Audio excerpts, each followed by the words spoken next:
Kapitulli 3. Roli i xhamisë në formimin e individit.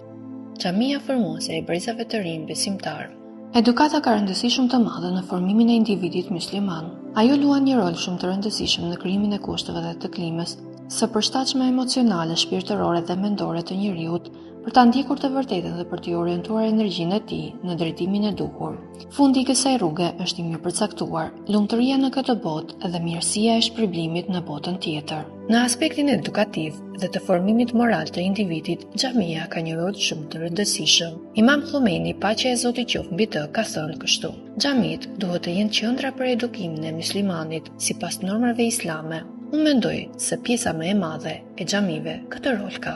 Në një tjetër deklarat, imami i nderuar, Zoti qoftë i kënaqur me të, thotë: xhamit duhet të jenë vendi ku mësohet feja, edukata, morali dhe shkencat e vërteta në të gjitha dimensionet e fjalës shkencë. Xhamia është toka, është dheu ku kemi mbjellë njeriu besimtar. Ai rritet me kalimin e kohës si një pemë dhe i jep frytet me lejen e Zotit të vet. Ajo është pema që është ushqyer dhe ujitur prej dheut të xhamisë. Ajo është pema, degët e të cilës janë rritur derisa kanë prekur qiellin.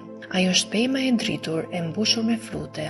Rrënjët i kanë në tokë, degët i kanë në qiell. Transmetohet prej të dërguarit të Allahut, paqja e begatia e Allahut qoftë mbi të dhe mbi familjen e tij të nderuar. Ata njerëz që e frekuentojnë shpesh xhamin, do të kenë cilësitë më poshtme, shenjë të qëndrueshme, obligimi i praktikuar, traditë profetike që ecën në këmbë, dije dhe shkencë, fjalë që udhëzohen në të mirë dhe ndalohet nga e keqja, largues gjunahesh prej frikës ose prej turpit. Nëse njeriu e frekuenton rregullisht xhamin, ai nisë merr prej virtyteve të larta, bëhet përfituesi drejt për drejt i mirësive të Zotit dhe bëhet prej të udhëzuarve. Allahu i madhëruar thot në Kuranin famëlart: faltorët e Allahut i vizitojnë dhe i mirëmbajnë vetëm ata që besojnë Allahun dhe ditën e fundit, që falin namazin dhe japin zakatin, e që nuk i friksohen askujt përveç Allahut. Sigurisht që këta janë në rrugë të drejtë. Bazuar mbi ajetet e mësipërm, mund të themi se xhamia është vend udhëzimi. Nëse dëshiron të kesh nesër një njerëz të ndershëm dhe të devotshëm, atëherë mbill sot një dhe të pastër. Nëse e mbjell atë te shkretëtira e kësaj bote dhe te malet e saj të zhveshura dhe konstaton se nuk ka për ta prekur udhëzimi, atëherë kërkoje fajin te vetja jote.